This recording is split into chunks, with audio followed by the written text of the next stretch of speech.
अभी हम लोग एक कहानी देखेंगे और हम लोग कुछ पढ़ेंगे नहीं। अभी अभी हमें कुछ पढ़ना नहीं है, just we are going to listen a story. और ये एक स्टोरी है, एक कहानी है। एक पिताजी अपने पढ़ाकू बच्ची को, अपने पढ़ाकू बेटी को समझा रहे हैं और उसी कहानी का हम लोग डिस्कशन करना है। आप लोग कुछ पढ़ना है ही नहीं अभी, ठीक है? आप लोग जस्ट कहानी सुनना है। तो देखिए, एक लड़की है, आपको दिख रहा होगा, आपको कार्टून में दिख रहा होगा, एक लड़की जिसका नाम है पढ़ाकू सिंह। वो पढ़ रही होती है, कुछ लिख रही होती है। उसके पिताजी जाके बोलते हैं कि पढ़ाकू सिंह तुम क्या लिख रही हो, क्या याद कर रही हो, क्या लिख रही हो? तो वो बोलती है, पढ़ाकू सिंह क्या बोलती है कि पापा मैं हिस्ट्री का चैप्टर 1 यानी कि जो फ्रेंच रिवॉल्यूशन है क्लास 9 का, मैं उसको रट रही हूँ। पिताजी बोलते भाई ऐसा क्यों कर रही हो, क्यों रट रही हो, इतनी बुक लेकर आप रट रही हो? तो क्या बोलते हैं उसके पिताजी, आता है वो लड़की बोलती है क्योंकि मुझे जो चैप्टर है समझ में आया नहीं है तो इसलिए मैं रट रहा हूँ, ठीक है? तो पिताजी उसको एक कहानी सुनाते हैं और वही कहानी आप भी सुनिए, बहुत ही इंटरेस्टिंग कहानी है। चलिए वी बिगिन आवर स्टोरी, ठीक है? तो बच्चों देखिए, ये कहानी की शुरुआत होती है। कहानी है बहुत दिन पहले की, लगभग 250 साल के पहले।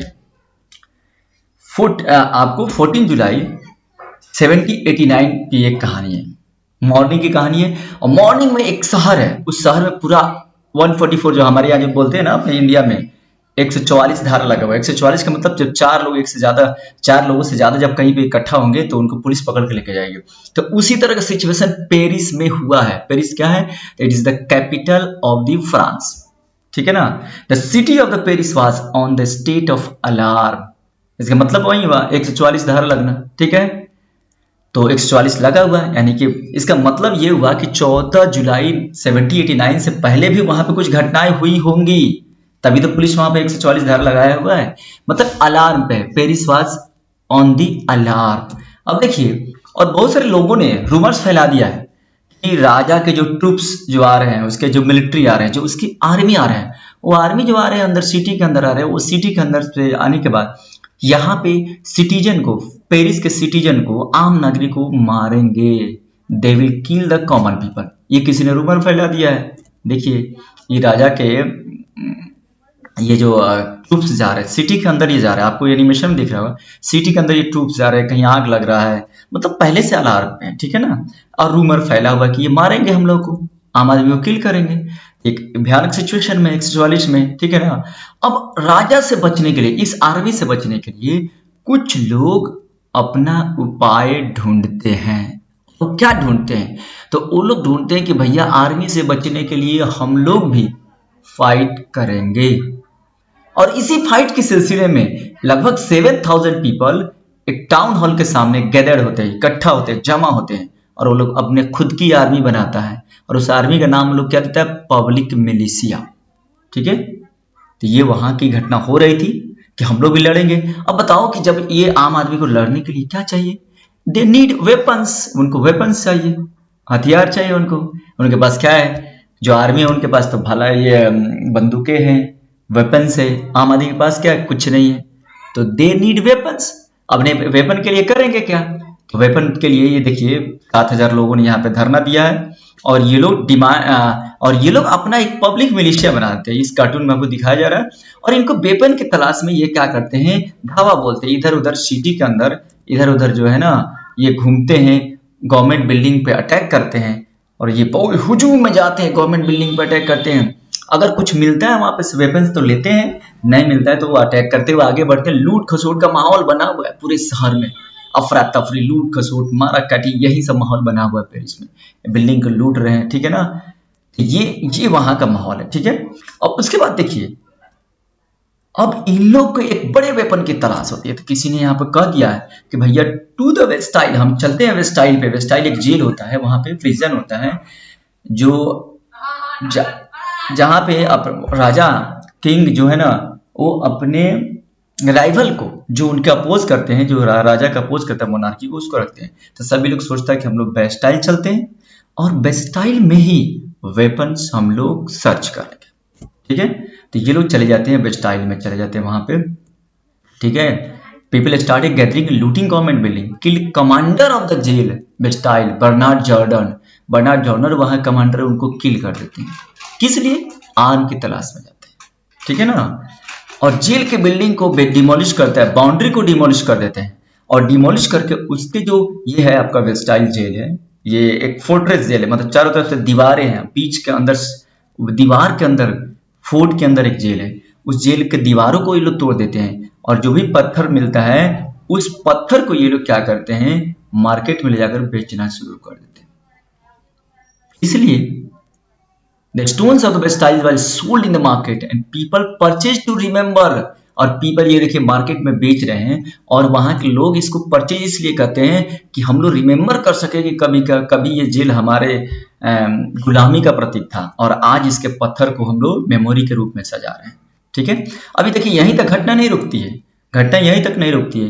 क्या होता है कि ये पूरे सिटी में अफरा तफरी फैली हुई है बस्टाइल को तोड़ने के बाद, दूसरे सिटी में भी ये लफड़ा फैलती है और सिटी के अलावा गांवों में भी लोग अब ये ऐसा ही माहौल हो रहा है। पूरा ये राइटिंग जो है ना, पूरा गांव के जो ये कंट्री साइड है, कंट्री साइड में भी फैल रहा है, ये पूरा हुजूम कंट्री साइड में भी जा रहा है। कंट्री साइड बोले तो गांव साइड जा रहे हैं और वहां पे भी गवर्नमेंट बिल्डिंग जो भी है, पोस्ट ऑफिसेस हैं, जो गवर्नमेंट के आदमी हैं, जो नोबल्स है, उनको मार रहे हैं यहाँ पे लोग। ठीक है, और सबसे ज्यादा यहाँ पे प्रॉब्लम क्या हुआ था, देखिए जो भी सामान था, देखिए प्रॉब्लम क्यों हुआ था, जो भी खाने की चीजें थी उनका दाम बढ़ गया था और खास करके इसका ब्रेड का दाम बढ़ गया था। हमारे यहाँ की तरह नहीं है, वहां पे रोटी बना खा लेना, यहाँ पे वहां पे तो ऐसा है नहीं, दे नीड ब्रेड, और ब्रेड मीट वगैरह खाते थे, इसका ब्रेड का दाम वहां पे बढ़ा हुआ है। ठीक है, तो ये एक प्रॉब्लम वहां पे जो सबसे बड़ा प्रॉब्लम ये फेस किया जा रहा है और ये घटना बढ़ते बढ़ते बढ़ते एक समय आता है कि राजा साहब को लुई 16 को गुलिटाइन कर दिया जाता है। ठीक है, तो 14 जुलाई 1789 की ये घटना है। फ्लैशबैक में कहानी, राजा मारे जा चुके हैं, द किंग वाज गुलिटाइन। अब देखिए, अब एक्चुअली क्या है ये कहानी, जैसे आपको बॉलीवुड फिल्म देखते हैं, लास्ट का सीन दिखाया था फिर शुरुआत से करता है, सेम वही कहानी यहाँ पे चल रही है एनसीईआरटी में। आपको लास्ट का सीन एक बता दिया है कि 1789 में राजा को मार दिया जाता है और 14 जुलाई से शुरू होता है ऐसे, और ये राजा मर जाते हैं, ऐसी घटना होती है, लेकिन शुरुआत से आपको कहानी नहीं पता है। तो अब शुरुआत से चलिए हम लोग शुरुआत करते हैं। Now we starting French revolution. ठीक है, ये आपके कहानी का इंट्रोडक्शन था फ्रेंच रिवॉल्यूशन का। और जैसा कि आप लोग जानते हैं बच्चों, I welcome you all in your own channel DFC Dronacharya fun classes. मैं आपका तहे दिल से, from the core of our heart, I invite you, I welcome you. आज हम लोग एनिमेटेड वीडियो बना रहे हैं और कहानी के माध्यम से आपको समझना है। ठीक है, चलिए लेट्स प्रोसीड। तो देखिए ये जो मार काट जो लगा हुआ फ्रेंच में, पेरिस में, उसके कंट्री साइड में जो ये झगड़ा लगा हुआ है, लफड़ा लगा हुआ है, इसके कारण को अब हम लोग समझने की कोशिश करते हैं। जो 14 जुलाई को जो झगड़ा लगा, बेस्टाइल को तोड़ दिया गया, जेलर को मार दिया गया, स्टोन को बेच दिया गया, पब्लिक मिलिशिया बनाया गया, राजा को बाद में गुलिटाइन कर दिया गया, ये आखिर लफड़ा हुआ क्यों, इसके तह तक समझना है। ठीक है, चलो पढ़ाकू सिंह आगे चलते हैं, इसके तह तक समझना। एक दो क्वेश्चन है, हर टॉपिक के बाद आपको 2 टॉप क्वेश्चन मैं दूंगा। पहला क्वेश्चन है व्हेन फ्रेंच रिवॉल्यूशन स्टार्टेड। चलो पढ़ाकू सिंह बताओ तो चलो पढ़ाकू सिंह बता रहे हैं, यहाँ पे पढ़ाकू सिंह का आंसर आने वाला है on 14 July 17। Very good पढ़ाकू Singh. Second question है why French people hated Bastille. VVI question है बच्चों, बहुत वीवीआई क्वेश्चन है कि जो फ्रेंच लोग थे, पेरिस के लोग थे, फ्रेंच के लोग, फ्रांस के लोग थे, वो आखिर बेस्टाइल जो जेल था, प्रिजन था, why they hated too much, उनको इतना नफरत क्यों थी इस बेस्टाइल से। तो देखिए पढ़ाकू सिंह का आंसर आ गया है, because it was symbol of the despotic power of the monarch. Despotic मतलब अनलिमिटेड, जो मोनार्क होता है ना राजा, उसके पास अनलिमिटेड पावर होता है, जो जब चाहे किसी को फांसी दे सकता है, जब चाहे किसी को मिनिस्टर बना सकता है। तो अगर कोई राजा के खिलाफ जाता है तो वो क्या करता है, उसे बेस्टाइल जेल में रख देता है, किले वाले जेल में रख देता है, इसलिए लोग उसके हेट करते हैं। चलिए पहला टॉपिक खत्म है, चलिए सेकेंड पे हम लोग अब तक जाने की कोशिश करते हैं। ठीक है, तो चलो पढ़ाकू सिंह, ये सबसे पहले देखो तुम, उसके पिताजी बोल रहे हैं पढ़ाकू सिंह से, ये देखो फ्रांस का मैप है तुम्हारे सामने, ऊपर जर्मनी है, नीचे आपको पुर्तगाल है, नहीं दिखाया गया, इसके बगल में बाएं साइड में जाएंगे तो इंग्लैंड है, इधर इटली है, लक्समबर्ग है, इधर जो 2 मैप में और नहीं दिखाई दे रहा है, वियना लिखा हुआ ऑस्ट्रिया है, उसके पहले स्विट्जरलैंड है। ठीक है, तो ये मैप को देखने से थोड़ा समझ में आता है कि क्या क्या कौन सी कंट्रीज के बगल में है। हमको फ्रेंच रिवॉल्यूशन ही पढ़ना है। ठीक है, चलो आगे बढ़ते हैं। देखिए French society during 18th century पढ़ते हैं हम लोग बाबू। French society during 18th century, आखिर 18वीं शताब्दी में 18th सेंचुरी में फ्रेंच सोसाइटी कैसे था। सबसे पहले हम लोग राजा के बारे में पढ़ते हैं। हाउ वाज द किंग, राजा कैसे थे। ये हमारे राजा हैं और ये वहां की रानी है। तो देखिए 1744 को लुई 16 जो है ना बर्बन फैमिली के वहां राजा बनते हैं। लुई 16 नाम है उनका, फैमिली होगा 1 होगा 2 होगा, ये 16वां नंबर के लुई 16। और उनकी शादी मैरी एंटोनेट से होती है जो ऑस्ट्रिया की प्रिंस होती है। आपको दिख रहा है दोनों सामने। और इनका एज जो होता है 20 साल का होता है। लुई 16 जो वहां के राजा बनते हैं फ्रांस के, इनका एज 20 साल होता है। ठीक है, मैरी से शादी होती है, ऑस्ट्रिया के प्रिंस है। ठीक है, उसके बाद देखिए जो उस समय जब राजा बनते हैं तो आपको दिख रहा है अगर पेटी खाली है मतलब खजाना खाली है, खजाना ट्रेजर वर एम्प्टी। क्यों? क्योंकि लॉन्ग टाइम से इन लोगों ने ब्रिटेन से लड़ाई लड़ा था। इनका राइवल है कौन है? ब्रिटेन है। दुश्मन कौन है? ब्रिटेन है। तो इनका ब्रिटेन से लड़ाई लड़ा था। ठीक है ना। अब दूसरे से लड़ाई लड़ने अपना खजाना ये खाली कर चुके हैं। और ब्रिटेन से लड़ाई बच्चों क्यों लड़ रहे थे? क्योंकि ये चाहते थे कि यूएसए ब्रिटेन से आजाद हो जाए, फ्री हो जाए। अपने खुद राजा हैं, दूसरे को गुलाम किए हैं और दूसरे को आजादी दिलाने के लिए लड़ाई लड़ रहे हैं। और यही नहीं, इनके दादा इनके बाप बहुत दिनों से लड़ाई लड़ रहे थे। 2 दशक से लड़ाई चल रहा था। और इस लड़ाई के कारण से जब लड़ाई होगी तो वहां पे वेपन्स जाएंगे, वहां पे आपकी आर्मी जाएंगी, बहुत सारे खर्चे होंगे उनके खाने पीने के लिए। ठीक है, तो इससे इनको बहुत कर्जा हो गया था। कितना? लगभग 2 बिलियन लिवरेज उस समय का वहां का पैसा है, करेंसी है। इनको अलग से कर्जा हुआ था। जो भी क्रेडिटर लोग थे जो इनको देने वाले जो कंट्री थे, इनसे 10% ऑफ इंटरेस्ट की मांग कर रहे थे। समझिए पड़ाकू सिंह। तो ये कंडीशन था राजा साहब का। जो 1774 में 20 साल की उम्र में जो बने थे राजा, 20 वो मैरी एंटोनेट से शादी की है और उस समय पूरा ट्रेजरी एम्प्टी था और 2 बिलियन लिवरेज का कर्ज भी ऊपर से हो गया था। बहुत बड़ी प्रॉब्लम में फंसे राजा। अब राजा के पास कोई ऑप्शन तो है नहीं, क्या करेंगे? Tax will increases. ठीक है, तो राजा क्या करेंगे? टैक्स इंक्रीज करेंगे। क्वेश्चन यहाँ पे तुम्हारे लिए है Padhaku Singh. Why Louis 16 was forced to increase taxes. आखिर लुई 16 क्यों मजबूर था कि ये टैक्स को इंक्रीज कर सके? चलो पढ़ाकू सिंह का आंसर आ गया बच्चों, आप लोग भी आंसर दीजिए। कह रहे Padhaku Singh due to long war treasury वाली इम्पिटी। हाँ, ये तो बात दिखा ही है। अब maintenance of the palace also required huge money. और जो राजा का वर्साइल पैलेस था, रानी के पास 1500 नौकर थे। रानी का एक दिन में कई साड़ियां बदलती हैं, उनके नौकरानियां होती है। ये सभी का मेंटेनेंस कहाँ से होगा? All need money. ठीक है ना। एक तो वार के कारण से मनी चाहिए, मेंटेनेंस पैलेस के कारण से मनी चाहिए। ठीक है ना। और मनी आ कहाँ से रहा है? Only third state give taxes. सिर्फ और सिर्फ तीसरा स्टेट जो है वही टैक्सेस दे सकते हैं। और ड्यू टू डेब्ट, जो कर्ज के कारण से राजा के पास जो इंटरेस्ट आता है बच्चों, उसका बहुत बड़ा अमाउंट इनको इंटरेस्ट के रूप में पे करना पड़ता है। तो ये वहां का कंडीशन है। राजा को तो मजबूरी है, वार के कारण से खजाना एम्प्टी है, पैलेस का मेंटेनेंस चाहिए, आर्मी का मेंटेनेंस चाहिए। ठीक है ना। और टैक्स आपके पास देने वाले कौन है? ओनली आपके पास थर्ड स्टेट के लोग हैं। देखिए इतने बड़े पैलेस का इनको खर्च चाहिए, कितने हजार इसमें नौकर थे। ठीक है, इनके पास एक बहुत ह्यूज आर्मी थी, बड़ी ह्यूज आर्मी का इनको खर्च चाहिए था। सबको सैलरी, सबको खाना, वेपन्स, कपड़ा वगैरह चाहिए था। एक्सपेंसेस के लिए राजा को टैक्स बढ़ाना ही पड़ेगा, इनके अलावा कोई ऑप्शन था ही नहीं। अब देखते हैं फ्रेंच सोसाइटी। देखते हैं बच्चों, अभी हम लोग किंग देखा।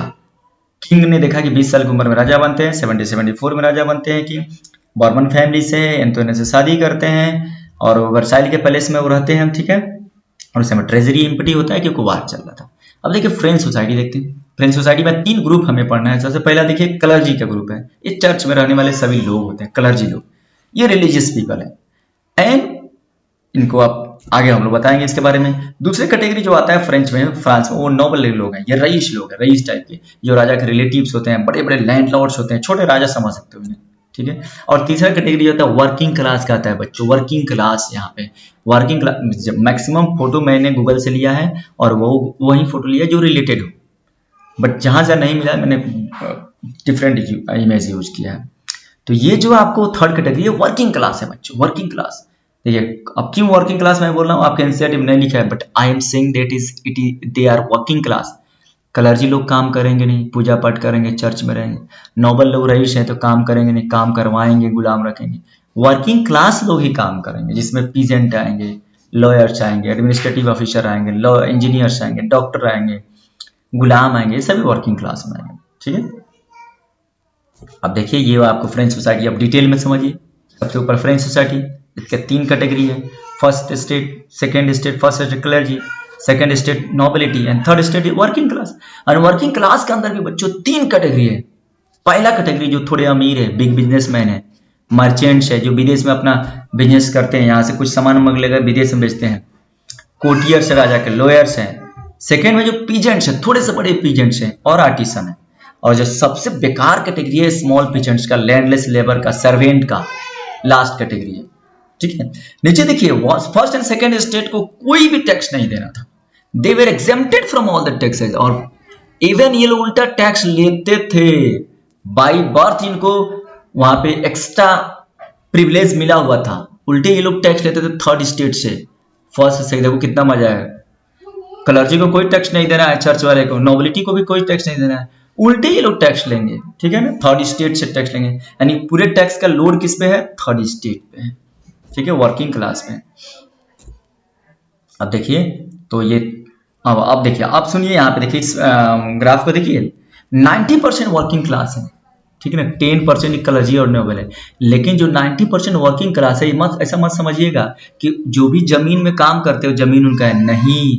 60% land owners clergy and nobles है। अब 40% जो है ना वो भी बिग बिजनेसमैन है, थर्ड स्टेट का ही बिग बिजनेसमैन है। ठीक है ना, और थोड़े बहुत इन लोगों को है, यानी कि कुल मिलाकर मैक्सिमम जमीन पे कब्जा किसका है, क्लर्जी और नोबिलिटी के लोगों का कब्जा है।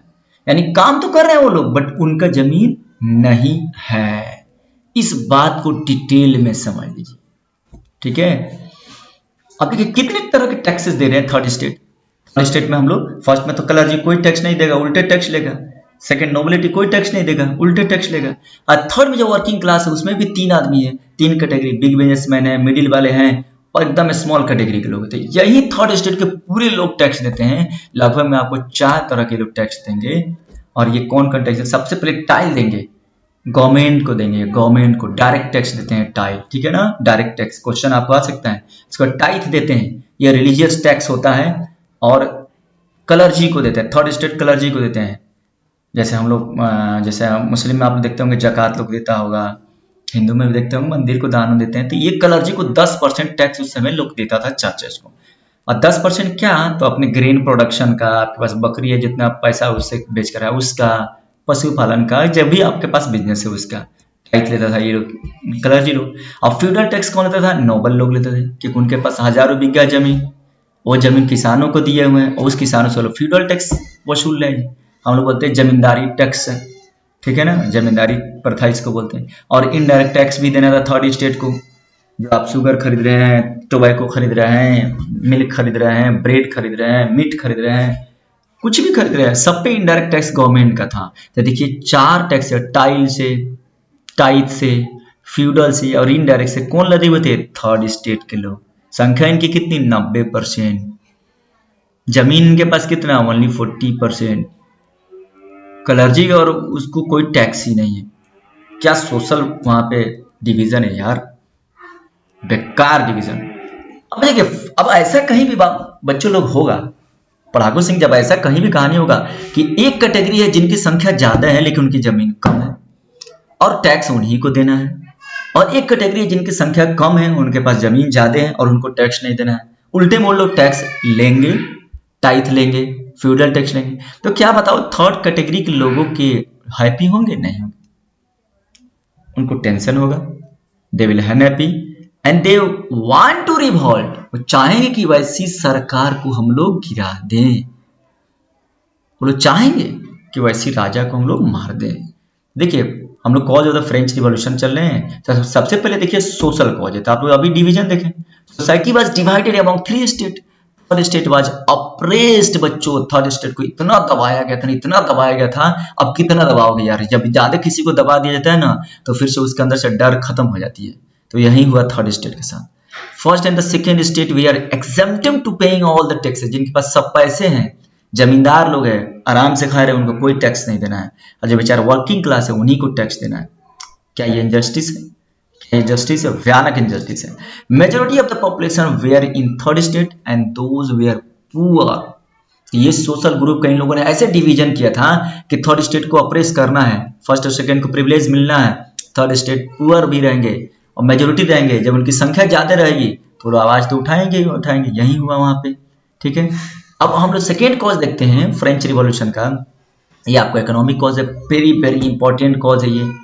देखिए बच्चों, इसमें 1750 में जो पॉपुलेशन था फ्रांस का वो 23 मिलियन था, 2.3 करोड़, और 1789 में इंक्रीज हो गया 2.8 करोड़ यानी 18 मिलियन हो गया, 50 मिलियन एक्स्ट्रा हुआ उस समय। फ्रांस छोटा कंट्री, कोई इतना बड़ा कंट्री नहीं है, इंडिया की पॉपुलेशन उस समय कम ही होगा। और लेकिन जो वर्कर काम करते थे, उन वर्कर का जो था सैलरी फिक्स था, उसमें कोई चेंजेस नहीं, डेली एक्सपेंसेस उनका फिक्स था। और भी उसमें क्या हुआ, जो सूखा आता था या फेमाइन आता था, जो बर्फ गिरते थे, अकाल आता था, उसके कारण से अनाज का प्रोडक्शन कम तो इन्फ्लेशन बढ़ते जाता था। ये सभी किसको झेलना है, थर्ड स्टेट को झेलना है, ठीक है। तो ये इकोनॉमिक स्फीयर में आप लोग देख सकते हैं। तो देखिए पॉलिटिकल कॉज देखिए वहां पे लुइस 16 जो था ना वो पपेट किंग था and he was manipulated bye queen, और क्वीन के द्वारा मैनिपुलेट होते थे, यानी क्वीन जो कहती थी वो उनको मानना था। लॉन्ग वार के कारण से ट्रेजर इम्पिटी था and he was helping his foreigner friends, ये कहे नहीं अपने गुलामी में फंसाए हुए दूसरे को आजाद करने की कोशिश कर रहे हो, यही लुइस 16 था। तो ये पॉलिटिकल आप कॉज देख सकते हैं, ठीक है। अब देखिए इसमें क्या एक क्वेश्चन आता है, व्हाट इज सब्सटेंस। यहाँ पे आप देखे होंगे एक चीज, यहाँ पे आप लोग टर्म पढ़े होंगे इकोनॉमिक्स में, इकोनॉमिक कॉज में आप लोग आएगा सब्सटेंस क्राइसिस आया हुआ है कि ड्रॉट आ गया था, फेमाइन आ गया था, इससे सब्सटेंस क्राइसिस होता था, यानी कि आमदनी अठनी खर्चा रुपया, वहां के लोगों का जो थर्ड स्टेट के लोगों का जिंदगी एकदम बेकार हो गया था, ठीक है ना। तो इसीलिए वो लोग थर्ड स्टेट लोग कुछ नहीं लेते। ये क्वेश्चन आपके सामने एक है, व्हाट इज सब्सटेंस क्राइसिस, ठीक है। सब्सटेंस क्राइसिस का मतलब होता है कि जब आपके पास आमदनी अठनी हो, population of the France increase हो गया 23 मिलियन से 28 मिलियन, ठीक है ना, लेकिन उस हिसाब से आपका ये नहीं इंक्रीज हो रहा है, प्रोडक्शन ऑफ द ग्रेन नहीं इंक्रीज हो रहा है, कॉस्ट विल इंक्रीज, और कॉस्ट इंक्रीज होगा, देखिए पॉपुलेशन इंक्रीज हो रहा है, दिन दुनी रात चौगुनी बढ़ रही है, 50 मिलियन इंक्रीज हो गया, ठीक है। लेकिन जो भी लोग वहां पे हैं, वेजेज जो है लोग, उनका वेजेज फिक्स है, जो आज 50 साल पहले जो वेजेज था वही वेजेज अभी भी चल रहा है, थोड़ा सा डिफरेंस हुआ है, लेकिन कॉस्ट बहुत ज्यादा इंक्रीज हो गया। तो क्या उनको ये सभी कारण से उनको खाना मिल पाएगा बढ़िया से, नहीं, अमीर और अमीर होगा, गरीब और गरीब होगा, और इसी प्रॉब्लम को हम लोग क्या बोलते हैं, सब्सिस्टेंस क्राइसिस बोलते हैं, ठीक है। ठीक है, role of the middle class हम लोग को पढ़ना है, role of the middle class हम लोग पढ़ना है बच्चों। इसमें देखते हैं मिडिल क्लास जो होते हैं, जो थर्ड स्टेट के लोग जो थे, उसमें जो एडुकेटेड लोग हैं वो मिडिल क्लास कहे जाएंगे, और उनका क्या रोल था इस आजादी की लड़ाई में, फ्रेंच रिवॉल्यूशन में। मिडिल क्लास में कौन कौन लोग थे, middle class were consisted overseas, जो ट्रेडमैन थे, जो बाहर यहाँ का जो सामान को बाहर बेचते थे, उनके पास कुछ पैसा आने लगा। मैन्युफैक्चरर थे, जो कुछ साड़ियों का, विलन क्लॉथ का जो बनाते थे, और लार्ज स्केल जो बिजनेस ओनर जो थे, थर्ड स्टेट की बात हो रहा है, सेकेंड फर्स्ट में नहीं, थर्ड स्टेट में जो लोग पैसा कमाने लगे उनको मिडिल क्लास बोला गया। उसमें बिजनेसमैन हो सकते हैं, मैन्युफैक्चरर हो सकते हैं, लार्ज स्केल ऑनर हो सकते हैं, ये लोग मिडिल क्लास है, जो थोड़े पढ़ लिखकर इंजीनियर बनेंगे, डॉक्टर बनेंगे, उनके पास समझ आएगी कि हम लोग भाई राजा की गुलामी कर रहे हैं। Middle class also included lawyers and administrative officer भी होते थे। All of this were educated and believe that no in the society should get privilege from the birth, और ये लोग इसमें भी बिलीव करते थे कि कोई भी सोसाइटी में जो है ना, जन्म से किसी को भी अधिकार नहीं मिलना चाहिए, जन्मजात अधिकार नहीं मिलना चाहिए, और किसी भी पर्सन का जो सोशल पोजीशन डिपेंड करना चाहिए उसके मेरिट पे डिपेंड करना चाहिए। ये लोग ये सोचते हैं। मान लीजिए फर्स्ट स्टेट में कलर्जी है, अब कलर्जी का बच्चा है, कोई एकदम निकम्मा है, अब जन्म ले लिया तो उसको कलर्जी कहा जाएगा, ऐसा ही लोग नहीं सोचते। जो जिस लायक हो, उसी लायक, मेरिट के लायक उसको सोसाइटी में उसको इंपॉर्टेंस मिलना चाहिए, इज्जत मिलना चाहिए, मिडिल क्लास के लोग का। और इसी में कुछ मोटिवेटर्स आते हैं, कुछ फिलोसफर आते हैं, उस फिलोसफर का बहुत इंपॉर्टेंट है, जिसमें सबसे पहले चार्ल्स मॉन्टेस्क्यू है। इन्होंने एक बुक लिखा था the spirit of the law, ये एक नोबल मैन थे। इन्होंने बोला कि राजा के जो भी पावर है इनको डिस्ट्रीब्यूट कर देना चाहिए, लेजिस्लेटिव में, एग्जीक्यूटिव में एंड जुडिशियरी में, इन्होंने ये बोला, ठीक है। ये चार्ल्स मॉन्टेस्क्यू आते the spirit of the law लिखते हैं, नोबल मैन है। देखिए वो नोबल मैन से ही, मतलब एक शैतानों में से भी एक इंसान जन्म लिया, noble man. He was noble man but he was a philosopher, and he wanted to distribute the power of the king among the legislator, executive and judiciary. जितना भी पावर एक आदमी जमा कर लिया है किंग, वो पावर एक आदमी के पास नहीं होना चाहिए, सबको डिस्ट्रीब्यूट होना चाहिए। ये आपका मॉन्टेस्क्यू है, ठीक है। दूसरे आते हैं जीन जैक रोशे आते हैं, तो सब कॉन्ट्रैक्ट ये लिखते हैं और ये चाहते हैं ना जो भी पब्लिक के रिप्रेजेंटेटिव जो चुने जाए, राजा जो हो, छोटे राजा हो, उस पब्लिक के और उनके बीच में एक कॉन्ट्रैक्ट होना चाहिए, सोशल कॉन्ट्रैक्ट होना चाहिए, ठीक है ना। अगर कभी भी रूल का वायलेशन होता है तो उनको हटा देना चाहिए, ये उस पर काम करते हैं, ये वाले रूल्स है। और तीसरा आते हैं जॉन लॉक आते हैं, 2 ट्रीटीज ऑफ द गवर्नमेंट लिखते हैं ये बुक, और उन्होंने लिखा है, वो अपने बुक में लिखा है कि राजा के पास जो दैवीय शक्ति है, जो एब्सोल्यूट पावर है, डिवाइन पावर है, वो हम नहीं मानेंगे, वो राजा के पास नहीं होना चाहिए, ठीक है। तो ये 3 फिलोसफर आते हैं, कौन? Charles Montesquieu, Jean Jacques Rousseau and John Locke आते हैं। तीनों का अलग बुक है, the spirit of the law, social contract and 2 treatise of the government. ये बुक का भी नाम आप लोग याद रखना, वेरी वेरी इंपॉर्टेंट है, ठीक है। अब चलो पढ़ाकू सिंह, अब आ जाओ फिर top 2 question. Why growth of the middle class ended feudal system in the France. बताओ पढ़ाकू सिंह। चलो बच्चों आप भी बताओ, जब तक पढ़ाकू सिंह का जवाब आ रहा है। पढ़ाकू सिंह का जवाब आ गया, because they way are educated and believe that all people are equal before the law, then why we should pay the feudal system. वो लोग ये कहते थे कि भाई जमीन में हम काम कर रहे हैं, हम लोग एजुकेटेड लोग हैं, और तुम बैठे हुए तो हम तुम्हें फ्यूडल सिस्टम क्यों बोले देंगे। Who wrote book spirit of the law. बताओ पढ़ाकू सिंह, इंपॉर्टेंट क्वेश्चन। चलिए पढ़ाकू सिंह का जवाब आ गया, चार्ल्स मॉन्टेस्क्यू लिखे हैं the spirit of the laws, ठीक है। Very good पढ़ाकू Singh. चलिए बच्चों, अगर आप लोग को अच्छा लगा होगा तो आप सब्सक्राइब कर सकते हैं, लाइक कर सकते हैं, सब्सक्राइब कर सकते हैं, क्योंकि आपको इसी तरह अगर एनिमेटेड वीडियो मिलना चाहिए मिलेगा। अगर आपको लगता है कि और कुछ चेंजेस करने की ज़रूरत है तो आप कमेंट भी कर सकते हैं, मोस्ट वेलकम, ठीक है। चलो हैव अ नाइस डे।